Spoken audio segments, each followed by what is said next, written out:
Hi guys, this is Cobra Tom, I'm Venom Lily. and this week's video is the 1986 Devilfish.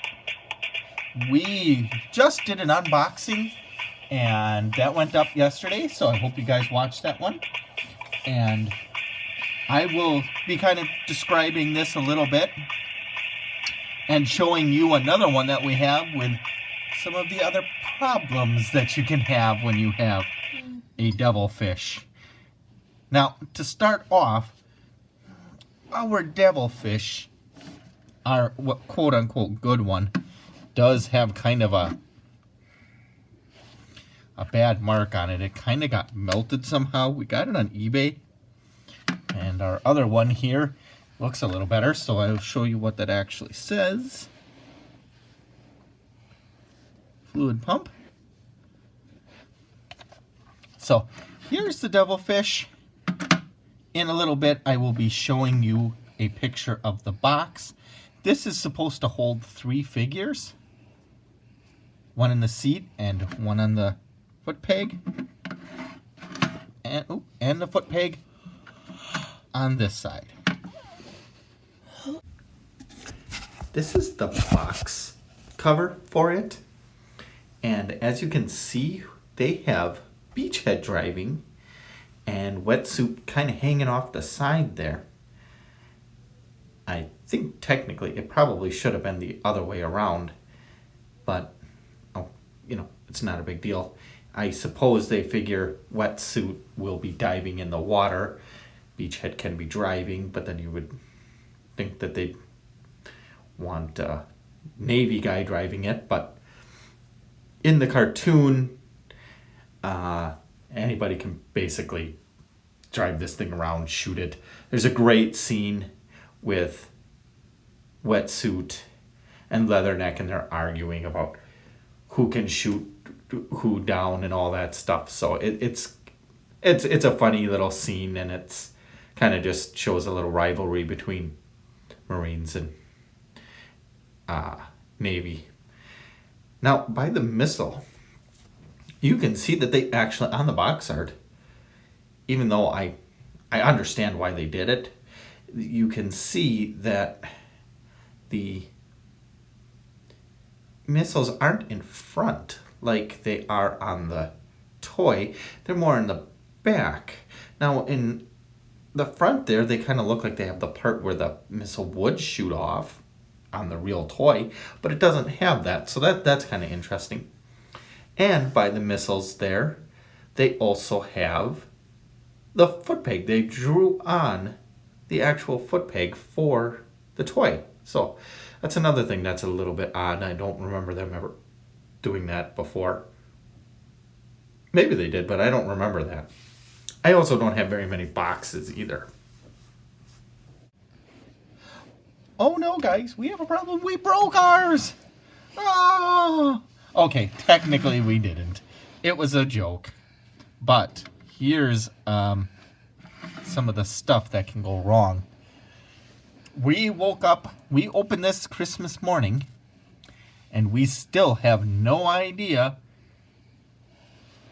how the next day we broke the 2 fins. We came in, and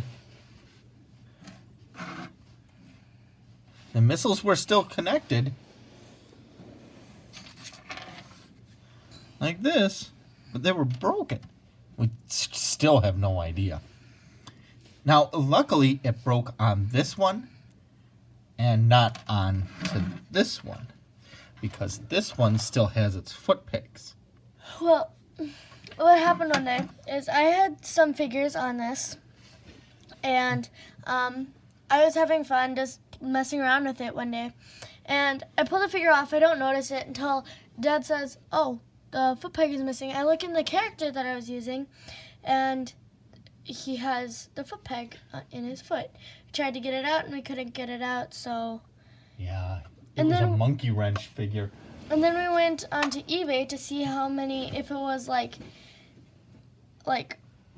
common to have one broken, and a lot of them on there, they're very fragile and they break very easily.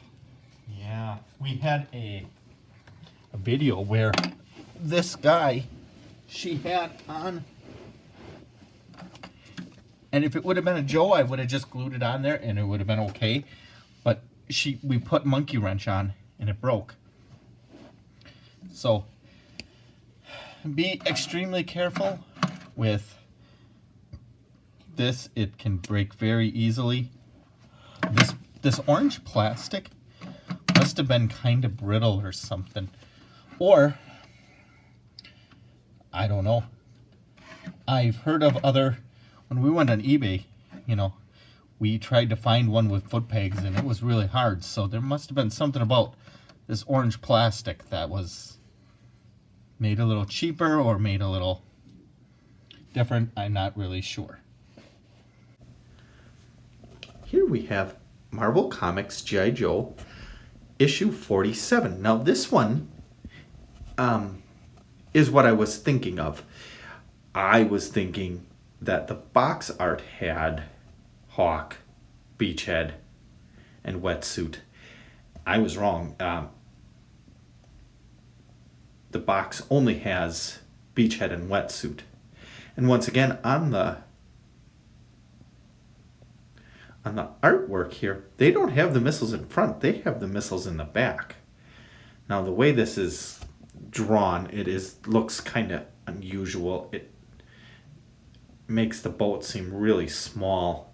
So I don't know really where they would be sitting, because the way it looks, Wetsuit should be sitting on the engine, and Hawk just looks like he's running in the water. So that looks a little unusual, but there we go. That's the cover. I thought I got it mixed around. So it's not like it's a huge deal, but I just kind of wanted to show you how the box and the cover are similar, but actually different. The one nice thing about this toy is you can easily, without any problems, here is our custom tracker. I made him a Night Force. Thank you. Night Force figure. Dressed him all in black. And he sits in there really nicely. If I can get his arm up. Now, one really nice thing that goes with this, a lot of 1985 and 86 vehicles had a little hole here. And that is so that you can put your fuel trailer from the USS Flag and pretend to fuel it up. That's pretty cool. I really like that.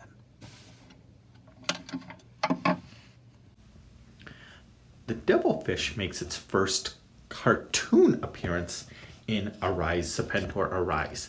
And that's where I was kind of talking about that they got this cool little rivalry where Wetsuit and Leatherneck are kind of talking and boasting, and that kind of runs throughout the show. I don't really remember that in the comics. I didn't have very many comics, or actually I didn't have any growing up. I have only a few here, and what I have, I've not really seen them interacting.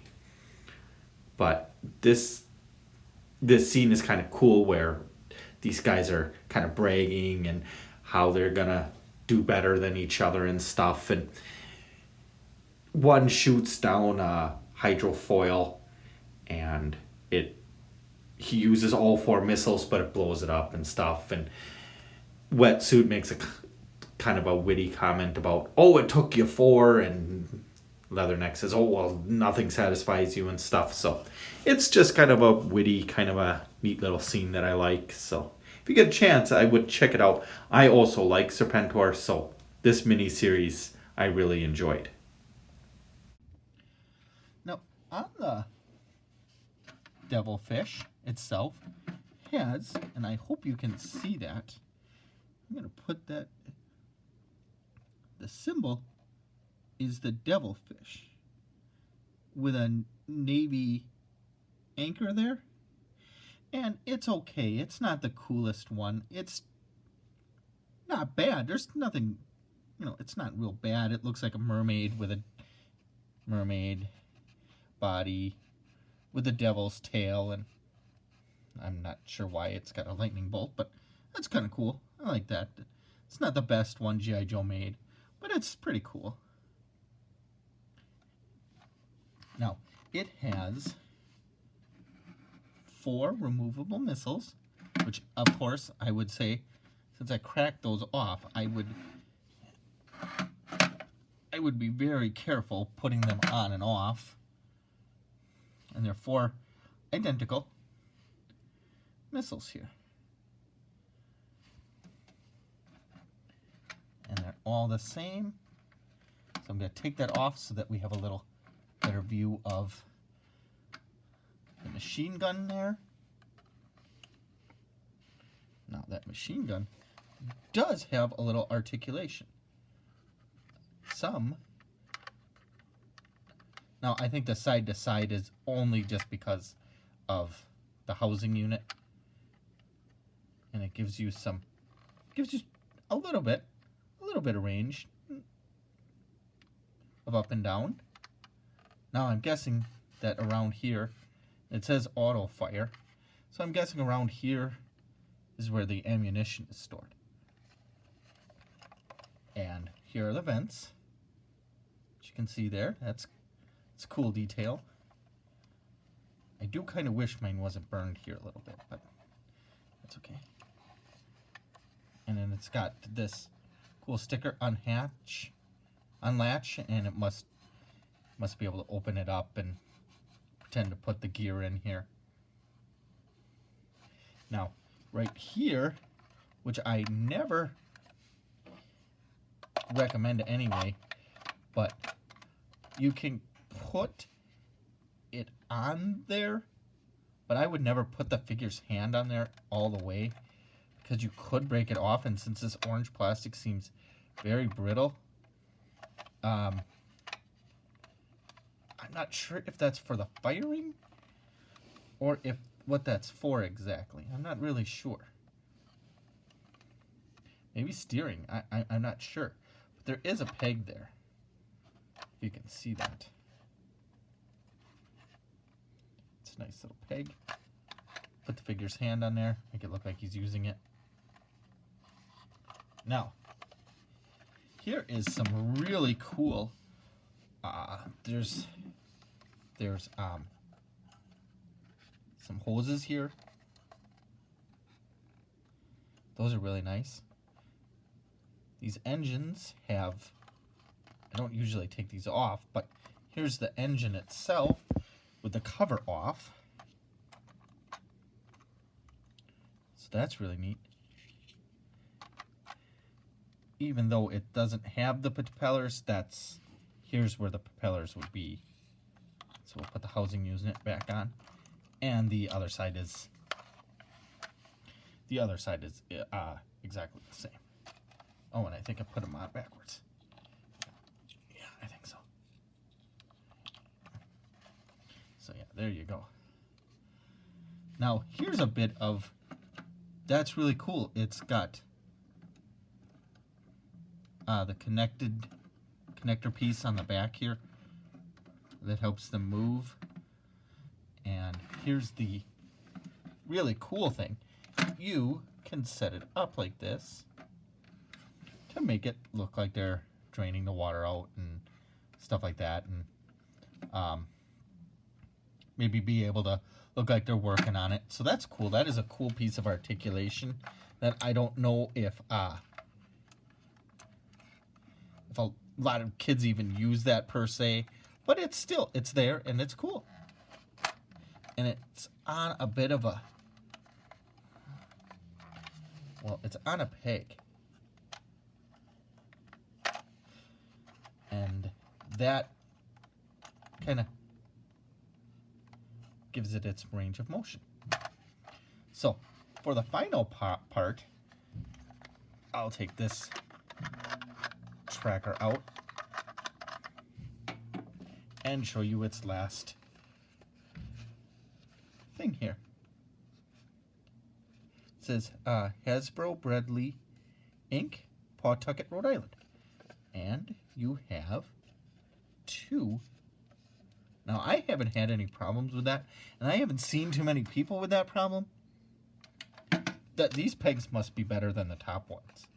So it's got 2 pegs on the bottom here, giving you 2 very cool torpedoes.